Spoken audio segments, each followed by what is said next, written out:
በቀድሞ ክፍል ያቆምነው ቻንግ ያለበት ሁኔታ ምርር ስላለው ለቢግ ማውዝ ዛሬ የማታገኘኝ ከሆነ ከዛሬ ጀምሮ እኔ እናንተ ምንም አይነት ግንኙነት አይኖረንም የሚል ደብዳቤ አስቀምጦለት ቢግ ማውዝም እሱን ለማግኘት ስለተስማማ ማታ ላይ በቤተ መቅደስ ውስጥ ቁጭ ብሎ እየጠበቀው ሳለ በድንገት ቢግ ማውዝ ወደዛ ሲመጣ ቻንግ በጣም ሲደነግጥ እያየን ነበር። ክፍል 1 ቆይታችን የተጠናቀቀው ቢግ ማውዝ ነኝ በማለት ወደዛ የመጣው የእስር ቤቱ አዛዥ ነበር። ነገር ግን ቻንግ ይህንን ባየ ሰዓት ዝም ብሎ ለመቀበል በጣም ይከብደዋል። የእስር ቤቱ አዛዥም ከዚህ በፊት የሞቱትን ሰዎች በቀላሉ የገደልኳቸው እኔ ነኝ፣ ምክንያቱም እስር ቤት ውስጥ ሁሉን ነገር ማድረግ የምችለው እኔ ብቻ ስለሆንኩ ይለዋል። ቻንግም አሁን እያወሩ ያሉትን ነገር ሪከርድ እንዳደረገው እየነገረው እሱ ቢግ ማውዝ ሳይሆን ምናልባት የቢግ ማውዝ ተላላኪ ሊሆን እንደሚችል እንደሚያምን ይነግረዋል። ቀናቶች እያለፉ ሲሄዱ አንዳንድ እስረኞች እስር ቤቱ በሚያቀርብላቸው ውሃና ምግብ ምክንያት እየታመሙና አዳዲስ ምልክቶችን እያሳዩ ይመጣሉ። ሚሆም ቀድማ ከምትሰራበት ሆስፒታል ትባረርና ወደዚህ እስር ቤት ስራ ካለ ለመጠየቅ ትመጣለች። ከልቧ ግን ስራውን ፈልጋ ሳይሆን ከነዚህ ሰዎች ጀርባ ያለውን ሚስጥር ለማግኘት ይረዳኛል ብላ ነበር። የዛኑ ቀን አንድ እስረኛ ጉዳት ይደርስበትና ሚሆ በቻለችው መጠን እርዳታ አድርጋለት ይሻለዋል። ይህንንም ያየው የእስር ቤቱ አዛዥ እንድትቀጠር ይፈቅድላታል። የታመመውም እስረኛ ወደ ሆስፒታል ከተወሰደ በኋላ ዶክተሩ በደም ውስጥ ምንም አይነት ችግር እንደሌለና ምንም አይነት ምልክት እንደማያሳይ ይነግራቸዋል። ሚሆ ይሄ ነገር ያጠራጥራትና በድብቅ ከታማሚው ላይ ሄዳ ደም ትወስዳለች። ማታ ላይም ያንን ደም ለሆነ ፊቱ ለማይታይ ሰው እንዲመረመርላት ትሰጠዋለች። ቻንግ ሪከርድ ያደረገውን ድምፅ ለጠበቃውና ለከንቲባዎቹ ይሰጣቸዋል። በዚህም ምክንያት የእስር ቤቱ አስተዳዳሪ በፖሊሶች ቁጥጥር ስር ይውላል። የዛን ቀን ማታ የከንቲባው ሚስት ዶክተር ሂዩን አንድ ቡና ትጠጣና ቡናው የተመረዘ በመሆኑ ምክንያት ትልቅ አደጋ ይደርስባታል። ሚሆም ቻንግን ልትጠይቀው ወደ እስር ቤቱ ስትመጣ ቢግ ማውዝ ማለት ከንቲባው እንደሆነ እንደሚጠረጥር ይነግራታል። እሷም ከዚህ በፊት ከታማሚዎች ላይ በድብቅ የወሰደችውን ደም አስመርምረው ነገር ግን ውጤቱ ሲመጣ ሌላ የደም አይነት እንደሆነ እንዳገኘችው ትነግረዋለች። እሱም በሆኑ ሰዎች ጥቃት በደረሰባት ጊዜ ከሰዎቹ ያስጣላት ከንቲባው ስለሆነ ምናልባት የዛን ሰዓት ቀይሮባት ሊሆን እንደሚችል ይነግራታል። በማግስቱ ጋንሱቾ የተባለ የእስር ቤቱ ጠባቂዎች አዛዥ ፓርክ በመያዙ ምክንያት የእስር ቤቱ ዋና አዛዥ እሱ ይሆናል። እስረኞቹንም በአንድ ላይ ይሰበስባቸውና ከአሁን በኋላ የዚህ እስር ቤት መሪ እሱ እንደሆነ ዛሬውኑ ማታም አንዳንድ እስረኞች መሳሪያ ያላቸው ብሎ ስለሚጠረጠር እሱን ፍተሻ ማድረግ እንደሚፈልግ ይነግራቸዋል። እንዳለውም ማታ ላይ ልብሳቸውን እያስወለቋቸው እስረኞቹን ይፈትሿቸው ጀመር።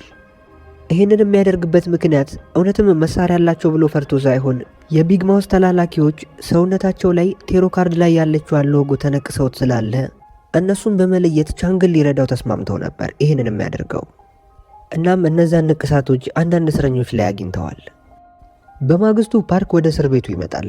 አሁን ላይ አዛዥ ሆኖ ሳይሆን ታሳሪ ሆኖ ነበር። ከጋንሱቾ ጋርም ይጣሉና ጋንሱቾ በንዴት እያሰቃየው አዲሱ የእስር ቤቱ ኃላፊ እሱ መሆኑን እንዲያውቅ ያደርገዋል።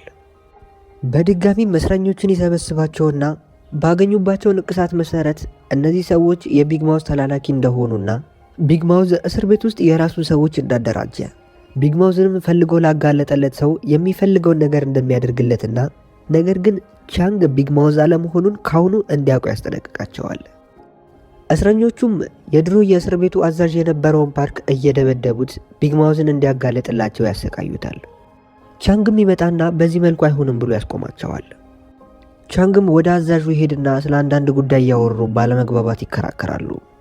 ጋንሱቾም በዚህ እስር ቤት ውስጥ እኔ ነኝ ኃላፊው፣ ያመንኩትንና የፈለኩትን እማደርገው እኔ ብቻ ነኝ ይለዋል። ቻንግም ይህንን ጉዳይ መፍታት የሚችለው ከንቲባው ነው ብሎ በማሰብ ወደሱ ሲደውል ስብሰባ ላይ ነኝ በማለት ስልኩን ይዘጋበታል። በሌላ በኩል ዶክተር ሃን የፈታችውን ሚስቱን ፈልጎ ያገኛትና ካለሷ መኖር እንደማይችል ይነግራታል። ነገር ግን ሚስቱ እንዳትጠጋኝ እያለችው ሳለ እሱ የሚታገላትና በትግሉ መሃል ላይ በቢላው ወቅቷት ትሞታለች። ከንቲባዎች ወይም ወደዛ በመምጣት ሬሳውን በማጽናት ጉዳይ ላይ ያግዘዋል። ስልኳንም አንስቶ ሲጎረጉረው ከሚሆ ጋር በቴክስት እንደምታወራና ሚሆ የደም ምርመራውን እንድታደርግላት ለሷ እንደሰጠቻት ይደርስበታል። ይህንንም ጉዳይ ለእስር ቤቱ አዛዥ ጋንሱቾ ደውሎ ይነግረዋል። ጋንሱቾም ስልኩን እንደዘጋው ዛሬውኑ ማታ ሚሆና ቻንግ እንዲገደሉ ሰው ይቀጥርባቸዋል። የዛኑ ቀን ቻንግ ፓርክን ያገኘውና ዛሬውኑ ቢግ ማውዝን ማግኘት እንደሚፈልግና ዛሬ ካላገኘው ከነሱ ጋር እንደማይተባበርና ይሄ የመጨረሻ ማስጠንቀቂያው እንደሆነም ይነግረዋል። ማታ ላይም በተቀጣጠሩበት ቦታ ቻንግ ቁጭ ብሎ መጠበቅ ይጀምራል። የሆነም ሰው ሙሉ የእስር ቤቱን መብራት ሲያጠፋው ቢግ ማውዝ ወደ ቻንግ ብቅ ይላል። ቻንግም ላይተር ለኩሶ ማንነቱን ሊያጣራ ሲሞክር ቢግ ማውዝ ማለት እስር ቤት ውስጥ ታማኝ እስረኛ የሆነው ፒግሚ ሆኖ ያገኘውና በጣም ይደነግጣል። የቻንግ የመጀመሪያ ጥያቄም የነበረው ሌሎች እያሉ ለምን እኔም መምረጥ ፈለክ ነበር። ቢግ ማውዝም እንደነገርኩ ልጄ ጠፍታለች ብዬህ ነበር፣ ነገር ግን ጠፍታ ሳይሆን እነ ጋንጂሁን የሚሰሩትን ወንጀል ልታጋለጥባቸው ስለነበር ገለዋት እንደሆነ ደርሼበታለሁ። የልጄን ገዳዮች እስክበቀል ደግሞ አላርፍም። አንተ ደግሞ ምንም አይነት ወንጀል የሌለብህ ሰው እንደሆንክ በደንብ ስላረጋገጥኩኝ ምንም አይነት ችግር እንደማይደርስብህ እርግጠኛ ስለሆንኩ ነበር አንተን መጠቀም የፈለግኩት ይለዋል። ቻንግም ይሄ ጉዳይ በጣም እንደሰለቸውና ከዚህ በኋላ እዚህ ጉዳይ ውስጥ እንደማይሳተፍ ይነግረዋል። ነገር ግን ቢግ ማውዝ ከዚህ ነገር አፈገፍጋለሁ ካለ እሱ ራሱ እንደሚገለው ያስጠነቅቀዋል። በዚህ ሰዓት ቻንግ እንግዲያውስ እኔ በምልህ ህግ መሄድም ስላለብህ በአንድ ጉዳይ እንስማማ ይለዋል። በሌላ በኩል የእስር ቤቱ አዛዥ ጋንሱቾ ሚሆን ሊያስገድላት ሰው ልኮባታል። ሰውየውም እሷን ከመግደሉ በፊት ነፍሰ ገዳዩ የአእምሮ ታማሚ መጥቶ ያድናታል። ጋንሱቾም ራሱ በሽጉጥ ሊገላት ወደዛ ቦታ ሲመጣ ቻንግ ከየት መጣ ሳይባል በፍጥነት መጥቶ ጋንሱቾን ያስቆመዋል። ወዲያውም ቢግ ማውዝ እና ፓርክ ወደዛ ቦታ ይመጡና ስልጣኑን በመቀማቱ በጣም የተናደደው ፓርክ ጋንሱቾን እዛው በራሱ ሽጉጥ ይገለዋል። አሁን ላይ ቻንግ የራሱ ውሳኔዎችን የሚወስንበት ሰዓት ይደርሳል። እሱን የሚመለከተው አሪፍ ጉዳይ ስላለ በፍጥነት ወደ እስር ቤቱ እንዲመጣ ለጋንጂሁን ደውሎ ይነግረዋል። እናም ቻንግ የቢግ ማውዝ እጅ ላይ ካቴና በማድረግ አስገድዶ ወደ ፖሊሶች ይወስደዋል። ወደ ኋላ ስንመለስ ቻንግና ቢግ ማውዝ የተስማሙትን አንድ ስምምነት እናያለን። ቻንግ ወደ እስር ቤቱ የመጣው ቢግ ማውዝ እንደሆነ ስለታሰበ ስለሆነ አንተ ቢግ ማውዝ መሆነ እንዲታወቅ በማድረግ እኔ ነፃ አውጣና ተመልሼ ለአንተ ጠበቃ ሆኜ አንተ በብር ዋስትና እንድትወጣ አድርግሃለሁ። ያኔም እነ ጋንጂሁንን በነፃነት መበቀል የምንችልበት መንገድ ይመጣል ይለዋል። በዚህም ስለተስማሙ ነው ወደ ፖሊሶች አንጠልጥሎ የወሰደው። ከንቲባው ቾይና ጋንጂሁን ለመጀመሪያ ጊዜ የቢግ ማውዝን ማንነት ማወቅ ችለዋል። ቻንግም ለጋንጂሁን አሁን ጠፋብኝ ያልከውን ገንዘብ ማስመለስ ትችላለህ ይለዋል። ቻንግ ወዲያው ይፈታና ለቢግ ማውዝ ጠበቃ መሆን ስለሱ ጉዳይ መከራከር ይጀምራል። የሱም እንደ ቀልድ መፈታት በየሚዲያዎች ላይ ትልቅ መነጋገሪያ ጉዳይ ይሆናል። ጋንጂሁንም ወደ አለቃቸው ቢወልደር በመሄድ የቢግ ማውዝን ማንነት ያጋለጠው እሱ መሆኑን ሲነግረው ቢወልደርም ትላልቅ የሆኑ የሱን ካምፓኒዎች እንዲያስተዳድር በኃላፊነት በሽልማት መልኩ ይሰጠዋል። ቢወልደር ግን በድንገት ቲቪ ሲከፍት ቻንግም በቲቪ ላይ ይመለከተዋል። ቻንግም የቢግ ማውዝን ማንነት እንዲጋለጥ እንዳደረግኩት ከዚህ ጉዳይ ጀርባ ያሉትን ወንጀለኞች እንዲጋለጡና እያንዳንዳቸው ለሰሩት ስራ ዋጋ እንደሚከፍሉ ለህዝቡ ቃል በመግባት በሚዲያ ላይ ይናገራል። ቢወልደሩ ይህንን በመስማቱ በጣም እየተናደደ ለጋንጂሁን የሰጠውን ኃላፊነት ይቀበለዋል። ጋንጂሁንም በዚህ ሰዓት ሁሉንም ነገር እንደሚቆጣጠርና እንደሚያስተካክለው ቃል ይገባለታል። ቢወልደሩም ይህንን ሰውዬ ቀለል አድርገህ እንዳታየው፣ እናንተ ልትደርሱበት ያልቻላችሁትን ስራ ነው ቢግ ማውዝም በሳምንታት ውስጥ መጥቶ ማንነቱን ያጋለጠው። አደገኛ ሰው ስለሆነ ሁላችንም ነው የሚያሳስረን፣ መጠንቀቅ ይኖርብሃል ይለዋል። ከቀናቶች በኋላ ቻንግ ለቢግ ማውዝ ቃል በገባለት መሰረት ፖሊሶች በየሄደበት እሱን መከታተል የሚችሉ ቢሆንም እንደ ቁም እስረኛ ለጊዜው ከእስር ቤቱ መለቀቅ እንዲችል ያደርገዋል። ከዛም እንደወጡ ቻንግ ንብረትነቱ የእሱ ወደ ሆነ ወደ አንድ ሬስቶራንት ይወስደዋል። ቢግ ማውዝም በዚህ ሬስቶራንት ውስጥ ከልጁ ጋር በጣም ብዙ ትውስታዎችን እንዳሉት ይነግረዋል። ውስጥ ገብተውም ሬስቶራንቱን ካሳየው በኋላ ከሱ ጋር የሚሰሩት እጅግ በጣም ትላልቅ የሆኑ ሰዎች ነገ ወደዚህ ሬስቶራንት ስለሚመጡ ከነሱ ጋር እንደሚያስተዋውቀው ነግሮት ነገ እንዳይቀር ይነግረዋል። ቻንግም ከሬስቶራንቱ እንደወጣ ወዲያው ፎቁ ይጋያል። ፖሊሶችም መጥተው ምርመራቸውን ካደረጉ በኋላ ቻንግ ጉዳዮችን ሊያጣራ ወደ ፎቁ ይገባል። በድንገት ግን አንድ ሰው ሊገለው እሱን ክፉኛ ያጠቃው ጀመር። በዚህ ሰዓት የእስር ቤት ጓደኛ የነበረው ጄሪ ይመጣና ከዚህ ሰው ያስጥለዋል። ጄሪም ቻንግን ቢግ ማውዝ ነገ አስተዋውቃለሁ ወዳላቸው ሰዎች ይወስደዋል። እነዚህም ስብስቦች ቢግ ማውዝ ጥሎላቸው የሄደን አንድ ቪዲዮ እየተመለከቱ ነው። በቪዲዮውም ላይ ቢግ ማውዝ እንደዚህ ይላል፣ ይህንን ቪዲዮ እናንተ ካያችሁት እኔ ሞቼ ነው ማለት ነው። በምንም አይነት ሁኔታ ውስጥ ብትሆኑ ይህንን የጀመርነውን ሀሳባችንን ሳትጨርሱት ወደ ኋላ እንዳትሉ።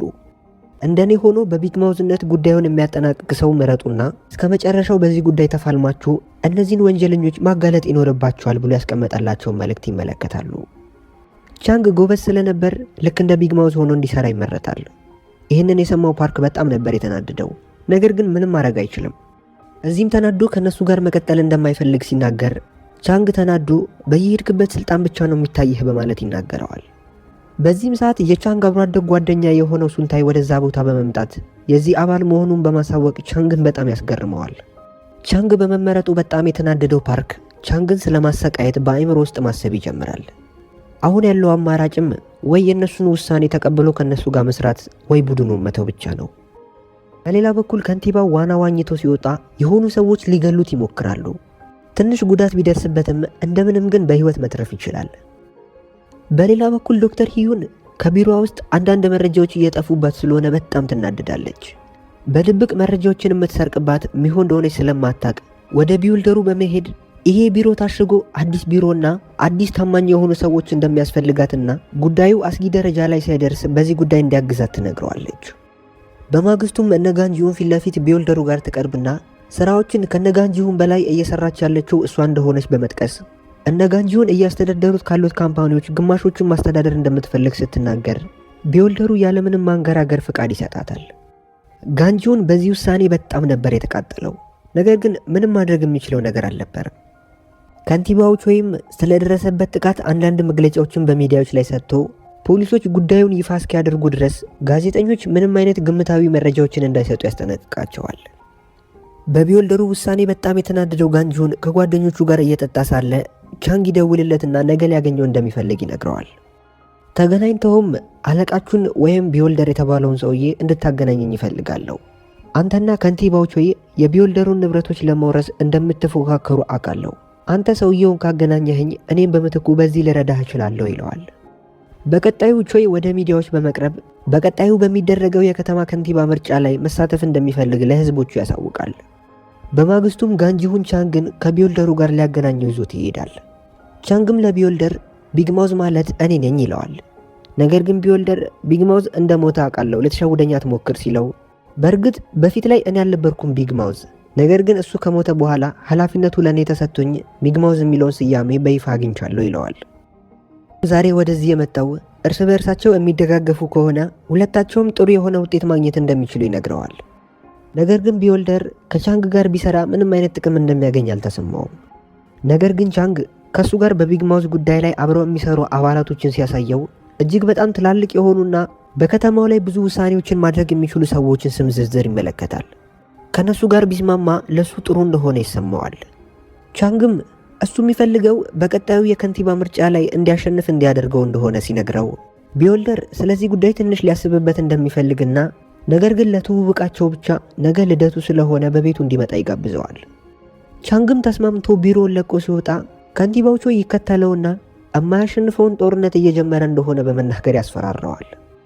በሌላ በኩል ሚሆና አባቷ በአረጋውያን መርጃ ውስጥ አንድ ሽማግሌን በማግኘት ጥሩ መረጃ ያገኛሉ። ይህ ሽማግሌ ከቢውልደር ጋር አብሮ አደግ ጓደኛ ናቸው። በወጣትነታቸው ጥሩ ቢዝነስን ያቋቋሙ ሲሆን ይሄ ሰውዬ ቢዝነሳቸው በጥሩ መንገድ እንዲሄድ ይፈልጋል። ነገር ግን ቢውልደር እሱን ገንዘብ ያስገኘው እንጂ በዚህ ጉዳይ ላይ ማንም ምንም ቢሆን ምንም ግድ የማይሰጠው ሰው ነበር። በዚህም ጉዳይ ባለመስማማታቸው ነበር ከአብሮ አደጉ ጋር የተለያዩት። የሚገርመው ነገር ከንቲባው ቾይ የዚህ ሰውዬ ልጅ ነው። እናም ቢውልደርን ለመበቀል ሲል ነበር በወጣትነቱ ስሙንና ማንነቱን በመቀየር ከቢውልደር ጋር በመግባባት ቢውልደርን ለመበቀል ስራውን የጀመረው። ነገር ግን ቢውልደር ቾይና ይሄ ሰውዬ ግንኙነት እንዳላቸው ምንም አያውቅም ነበር። በሌላ በኩል ቾይና ፓርክ ተገናኝተው ዛሬውኑ ማታ ቻንግን ማስወገድ እንዳለባቸው ይስማማሉ። በማግስቱ ሚሆ የቢውልደሩ ልደት ፕሮግራም ላይ ትገኛለች። ነገር ግን ቻንግን በዛ ቦታ ልታገኘው አልቻለችም። በዚህ ሰዓት ፓርክ በቪዲዮ ኮል እዛ ላለው ቾይ ይደውልለትና ቻንግን ሲገለው በቀጥታ ያሳያቸዋል። ሚሆም ስለዚህ ጉዳይ ስትሰማ ከከንቲባው ጋር መጣላት ስትጀምር፣ እሱ ግን ፈገግ እያለ ጭራሽ ያናዳታል። ቾይም ቻንግ ወደ ተገደለበት ቦታ ሲሄድ የቻንግን ሬሳ በዛ ቦታ ሊያገኘው አልቻለም ነበር። ፓርክም በዚህ ሰዓት ሬሳውን አስወግደውት እንደሆነ ይነግረዋል። በዚህ ሰዓት ቻንግ ግን በህይወት እንዳለ እንመለከታለን። ይህ ሁሉ ነገር የተደረገው ፓርክ የነ ቢግማውዝ አባል ስለሆነ ከቻንግ ጋር በድብቅ ተስማምተው ቾይን ከጨዋታው ውጪ ለማድረግ ነበር ይህንን ተንኮል ያዘጋጁት። ቻንግም በድብቅ የተቀረጸ ቪዲዮ እንዳለው ለቢውልደሩ እያሳየው በቪዲዮ ላይ ቾይ ሁላቸውንም አንድ ባንድ እንጨርሳቸዋለን የሚለውን ንግግር እያሰማው ቾይ ወደፊት አንተንም ከመግደል ወደ ኋላ ማይል ሰው እንደሆነ ማወቅ አለብህ ይለዋል። ቢውልደሩም አዲስ ጠላት እንደመጣበት ይሰማውና ካሁን በኋላ ቻንግ በሚፈልገው ነገር ሁሉ ላይ ሊረዳው ፈቃደኛ እንደሆነ ይነግረዋል። ማታ ላይ ቾይ ይሄ ሴራ እንደተሰራበት አንዳንድ መረጃ ይደርሰዋል። መፍጠን እንዳለበትም ስለገባው የዛኑ ቀን ማታ ቢወልደርን ያስወግደውና ወደሱ ቢሮ በመሄድ የኑዛዜ ወረቀት አዘጋጅተው ሁሉንም ንብረቶቹን ለሱ እንደተወለት የሚናገር መረጃ የሱ ቢሮ ውስጥ አስቀምጠው ይወጣሉ። በማግስቱም የቢወልደር ስርዓተ ቀብር ይከናወናል። በዚህም ስርዓተ ቀብር ላይ ሁሉም ሰው ታድሞ ነበር። በሌላ በኩል ሚሆ የአእምሮ ተጠቂ የሆነውን ነፍሰ ገዳይ በእስር ቤት ውስጥ ሄዳ ታገኘዋለች። እሱም ብዙ እስረኞች የእስር ቤቱን ቱቦ በሚያጸዱ ሰዓት በጣም እየታመሙ እንደሆነና የዚህም ምክንያት የቱቦ ከመጠን በላይ መቆሸሽ ነው ብሎ እንደሚያስብ ይነግራታል። ከመለያየታቸውም በፊት ወንድም እህቶቼን እንደምንም አግኝልኝና ስለ እናቴ ሁኔታ በደንብ እንዲከታተሉ ንገሪልኝ ይላታል። ነገር ግን ሚሆ አግኝታቸው ነበር። እነሱ ሊያናግሯት ፈቃደኛ አልሆኑም እንጂ። ሚሆ ከዛ እንደወጣች በጣም ያማትና ይነስራት ጀመር። በሌላ በኩል ጋንጂሁን የቢወልደርን ጠበቃ ያገኘውና ቢወልደር ጥሎላቸው ያለፈውን ኑዛዜ አንብብልኝ ይለዋል። ነገር ግን ጠበቃው ኑዛዜው በህዝብ ፊት እንጂ ላንተ ለብቻ የሚነበብ ነገር አይደለም በማለት እምቢ ብሎ ጥሎት ይሄዳል። ጋንጂሁን የውርሱን ጉዳይ ወደ ራሱ ስም ሊያደርገው አስቦ ነበር ይህንን የጠየቀው። በማግስቱ ሰዎች ተሰብስበው የቢወልደር ጠበቃ የቢወልደርን ኑዛዜ ሊያነበው ይዘጋጃል። ለካ ከንቲባው ቾይ ቀይሮት የነበረው የኑዛዜ ደብዳቤ ኮፒውን እንጂ ኦሪጂናሉን አልነበረም። ኦሪጂናሉ ወረቀት ጠበቃው ጋር ነበር የነበረው። ኑዛዜውንም ሲያነበው ያለውን ንብረት ለጋንጂሁንና ለቾይ እኩል እንዲካፈሉት ነበር ተናዞላቸው ያለፈው። ይሄ ጉዳይ ለሁለቱም በጣም ያናድዳል። ምክንያቱም የተለየ ነገር ሲጠብቁ አሁን ያላቸው ንብረት ነበር ተናዞላቸው የሞተው። ምንም የተጨመረ ነገር አልነበረም። በዚህም ንዴት ቾይና ጋንጂሁን መጣላት ሲጀምሩ የቾይ ሚስት ቾይን ይዘው ከዛ ቦታ ትወጣለች። ማታ ላይም ቾይ ለሚስቱ ቢወልደርና አያቱ ጓደኛ ማቾች እንደሆኑና ማንነቱን ቀይሮ ከቢወልደር ጋር ለመግባባት የሞከረው ልክ አሁን እንዳደረገው ንብረቶቹን ለመውረስ እንደነበርና እሱን ለመግደል እንደሆነ ይነግራታል። በማግስቱም የምርጫው ቀን እየደረሰ ስለሆነ በየሚዲያዎችና በየጋዜጣዎች የምረጡኝ ቅስቀሳ ያደርጋል። ቻንግም ከአባሎቹ ጋር ይህንን ምርጫ ለማሸነፍ የሚችሉትን ነገር እያደረጉ ነው። በሌላ በኩል ሚሆ ለምርመራ ወደ ሆስፒታል ስትሄድ ዶክተሩ መርምሯት ካንሰር ታማሚ እንደሆነች ይነግራታል። ህመሟም ከባድ ደረጃ ላይ እንደሆነ በመጥቀስ እድሜዋ ብዙ ረጅም ላይሆን እንደሚችል ይነግራታል። ሚሆ አጭር እድሜ እንዳላት ስለተረዳች ከባሏ ጋር ደስተኛን ጊዜን ለማሳለፍ ከሱ ጋር መዝናናት ወደ ባህር ዳርቻዎች መሄድ ትጀምራለች። በማግስቱ ቾይ ከሚስቱ ጋር አንዳንድ ሰዎችን በመሰብሰብ የቢወልደርን ንብረቶች ሙሉ ለሙሉ ለመውሰድ አንዳንድ እቅዶችን ማውጣት ይጀምራሉ። ይህንን ጉዳይ የሰማው ጋንጂሁን ወደ እነሱ በመሄድ ሊረብሻቸው ሲሞክር በጥበቃ ከስብሰባው እንዲወጣ ያደርጉታል። እሱም በንዴት ወደ ቻንግ በመሄድ አንድ ብዙ መረጃን የያዘ ፍለሽ ይሰጠውና ቢወልደር አሜሪካ የሚኖር የሆነ ልጅ እንዳለው ልጁም የአእምሮ ህመምተኛ ስለሆነ ቢወልደር ይሄ ጉዳይ እንዲታወቅ እንደማይፈልግና ይሄ ልጅ ከአሜሪካ ወደዚህ ሀገር መምጣት ከቻለ ቾይ ከወረሰው ንብረት ላይ ግማሹን ሊካፈልበት እንደሚችል ይነግረዋል። ይህም ደግሞ ቾይን በኢኮኖሚ ዝቅ ስለሚያደርገው ምርጫውን ማሸነፍ ከባድ ያደርግበታልና ይህንን መረጃ እንዲጠቀመው ይነግረዋል። በሌላ በኩል ሚሆ እስር ቤት ውስጥ ያለው የአእምሮ ታማሚ በጣም ታሞ ሆስፒታል እንደገባና ሊሞትም እንደሚችል መረጃ ይነገራታል። ሚሆም ልትጠይቀው ስትሄድ ስለ እናቱ ጉዳይ ነበር በፍጥነት የጠየቃት። እሷም እናቱ በጣም እንደተሻላትና አሁን መጨናነቅ እንደሌለበት ትነግረዋለች። ከዛም እንደወጣች እህቱን ታገኛትና እህቱ እሱ እውነትም አእምሮ ታማሚ እንዳልሆነና አእምሮ ታማሚ የሆነ የአንድ ባለ ሀብት ልጅ ወንጀል በመስራቱ ምክንያት እስር ቤት ሊገባ ሲል የኔን ወንድም ማንነቱን በመቀየር እሱ መስሎ እስር ቤቱ እንዲገባና በምትኩ በጣም ብዙ ገንዘብን እንደሚሰጣቸው ሲነግሯቸው እናታቸውን ለማዳን ያላቸው ብቸኛ አማራጭ ይሄ ስለሆነ በሀሳቡ ተስማምተው እንደሆነም ትነግራታለች። ሚሆ በጣም በንዴት ወደ ዶክተር ሂዩን ትሄድና እያደረገችው ያለችውን ነገር ሙሉ በሙሉ እንደደረሰችበትና በእሷ ምክንያት ብዙ ሰዎች እየሞቱ ስለሆነ ካሁን በኋላ ይህን ድርጊቷን ማቆም እንዳለባት ታስጠነቅቃታለች።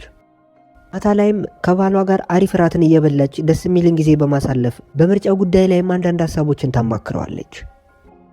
ከንቲባው ቾይ አንድ ሀሳብ ይመጣለትና ከዚህ በፊት አንዳንድ ወንጀሎችን ሰርቶ የታሰረን ሰው ያገኛል። በሰዓቱ የዚህ ሰውዬ ጠበቃ ቻንግ ነበረ። በወቅቱ ቻንግ ማሸነፍ የቻለው የዚህን ሰውዬ ኬስ ብቻ ስለነበረ ከዛ በኋላ በተደጋጋሚ እየተሸነፈ የነበረው እኔ እንዲታሰሩ የምፈልጋቸው ሰዎች ስለነበሩ ብር ከፍዬ እንዲሸነፍ ስላደረግኩ ነበር በማለት ለሚዲያዎች ተናገር ብሎ ለዚህ ሰውዬ ነግረዋል። በሌላ በኩል ሚሆ ከንቲባው ቾይና ባለቤቱ የሚሰሩትን ወንጀሎች የሚያጋልጡ አሪፍ የሆኑ መረጃዎችን ማግኘት ትጀምራለች።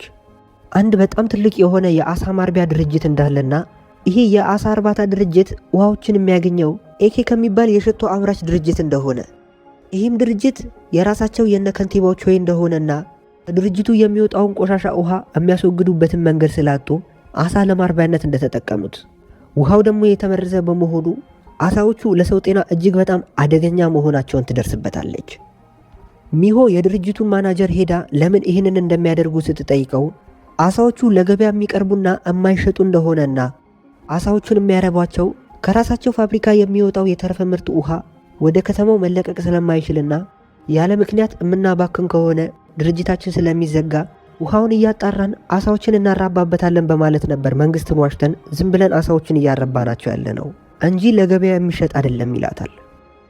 በዚሁ ሰዓት ቾይና ቻንግ በቴሌቪዥን በምርጫው ጉዳይ ላይ ከባድ የሆነ ክርክር ላይ ናቸው። ወደ አሳ እርባታው ድርጅት ስንመለስ ሚሆ ማናጀሩን እያናዘዘችው ቪዲዮ ስትቀርጸው ጓደኞቿ ወደ ቢሮ ውስጥ በመግባት የሚጠቅማቸውን ጥሩ መረጃዎች መውሰድ ይጀምራሉ። ቾይ ያዘጋጀው ሰውዬ ቻንግን የውሸት ታሪክ እየፈጠረ በማፋጠጥ ሊያዋርደው ይሞክራል። ሚሆ ቻንግ በምርጫው ሐሳብ መስጠት ላይ የሚያግዘው ሰው ስለሌለ በፍጥነት ወደዛ መሄድ እንዳለባት ስላሰበች ጄሪ በፍጥነት መጥቶ ይወስዳታል። ይህንን ያወቁ የቾይ ተላላኪዎች እሷን አደጋ ላይ ሊጥሏት ሲሞክሩ ከቢግ ማውስ ጀርባ ያሉ አባላቶች ምንም ችግር ሳይደርስባቸው ወደ ምርጫው ቦታ እንድትደርስ ያደርጓታል። ሚሆ ወደ ምርጫው ቦታ እንደደረሰች በቀጥታ ቴሌቪዥን ላይ ማይክ ታነሳና የካንሰር ታማሚ መሆኗን ትናገራለች። የመታመሟን ምክንያት ከኤንኬ ድርጅት የሚወጣው የተመረዘ ውሃ በተለያዩ መኖሪያዎች እየደረሰ ስለሆነ የሱ ተጠቂ ሆና እንደሆነ ትናገራለች። ማናጀሩንም ሪከርድ ያደረገችውን ቪዲዮ በቀጥታ ስርጭት በማሰራጨት ከዚህ ጀርባ ያለው ወንጀል ታጋልጣለች። ከስብሰባው በኋላ በጣም የደነገጠው ቻንግ ሚሆን አቅፎ ሊያጽናናት ይሞክራል። የአሳዎቹ ድርጅት በህዝብ ጉዳይ ተቃውሞን ያስነሳና ቾይ ለምርመራ ወደ ፖሊስ ጣቢያ ይወሰዳል። በተመሳሳይ ሰዓት ቻንግ የቾይን ሚስት ያገኛትና አንቺ ገንዘብ ለማግኘት ብለሽ ብቻ በምታደርጊው ነገር እኔ ሚስቴን እያጣዋት ነው። በተመሳሳይ ሰዓት ብዙ ሰዎች የሚወዱትን ሰዎች እያጡ ነው። በዚህ ጉዳይ በጣም ልታዝኑ ይገባል። የማይሆን ስራ ነው እያደረጋችሁ ያላችሁት ይላታል። ከሳምንት በኋላ በሚያሳዝን ሁኔታ ቾይ በድጋሚ የከንቲባነቱን ምርጫ ያሸንፋል። ይህንን አሜን ብሎ መቀበል በጣም ነበር የከበዳቸው። ነገር ግን ሚሆ ሁሉ ነገር ለበጎ ነው እያለች ሁሉንም ልታረጋጋቸው ትሞክራለች። በድንገት ግን የሆነ ሰው መልእክት አላችሁ በማለት አንድን ካርቶን ወደ እነሱ ይዞ ይመጣል። ሂዩን ቻንግ ከተናገራት በኋላ ይህን ስራ ማቆምና እውነቱን ማጋለጥ ፈልጋለች። እናም ባሏ ቾይ በሚስጥር ከሰዎች ጋር የሚገናኝበትን አንድ ስልክ ነበር የላከችላቸው። ሳምንታቶች እያለፉ ይሄዱና ሚሆ ህመሟ በጣም ይጸናባታል። እነ ቻንግ የቾይ ሚስት የላከችላቸውን ስልክ ወደ ፍርድ ቤት በመውሰድ ክስ ሊመሰረቱበት ወስነው ነበር። ነገር ግን ቾይ ሁሌ ከነሱ ቀደም ብሎ ስለሚዘጋጅ ለአንድ ሰውዬ ብር ከፍሎ ቀጥሮት ነበርና ስልኩ የኔ ነበር፣ እኔ ነበርኩ ወንጀሎችን ስሰራበት የነበረው በማለት ራሱን ለፖሊሶች አሳልፎ በመስጠት ሰውየው የኔ ነው እስካለ ድረስ ቾይ ምንም ተጠያቂ ሊሆን ስለማይችል ከዚህ ጉዳይ ነፃ ይሆናል። ሳምንት ሳያልፋት ሚሆ ህመሟ በጣም ስለባሰባት ከዚህ ዓለም በሞት ትሰናበታለች። ቻንግ ሚስቱን በማጣቱ በጣም እያዘነ አንድ ውሳኔ ይወስንና ቾይን ያገኘዋል። ቾይም ከጂም መልስ እየዋኘ ነበርና ቻንግ ይህንን ጂምና ዋና ቦታ እንደገዛው ይነግረዋል። ቾይም ጂም የምሰራበትን ቦታ ቀይራለሁ፣ ታዲያ ምን ችግር አለ ሲለው ቻንግ እናንተ በምትሰሩት ስራ ብቻ ብዙ ሰዎች አልቀዋል። እስር ቤት ውስጥም በጣም ብዙ ሰዎች ሲታመሙ የነበሩት ከእናንተ ድርጅት የሚወጣውን ውሃ እስር ቤቱ ስለሚጠቀም ነበር። ብዙ ሰዎች እየተጠቁ እንዳለ እያወቅ አንተ ገንዘብ ለማግኘት ስትል ብቻ ዝምታህን መርጠ ነበር። እኔም ለዚህ ስራ ዛሬ ተበቅያለሁ ይለዋል። ቾይም ምንድነው እያወራ ያለው ሲለው ይህንን ጂም እንደገዛውት ነግሬያለሁ። አሁን የዋኘህበትን ውሃ ከናንተ ከኤንኬ ድርጅት በሚወጣው ውሃ ቀይሬዋለሁ። መጨረሻ ራስህ በቆፈርከው ጉድጓድ ሆኗል እያለው ቾይ ውሃው ከመጠን በላይ የተመረዘ በመሆኑ እዛው ጋር ደም ያስመልሰውና ህይወቱ ያልፋል። ቻንግም በቀሉን ሲጨርስ እያየን ፊልማችን በዚህ ይጠናቀቃል።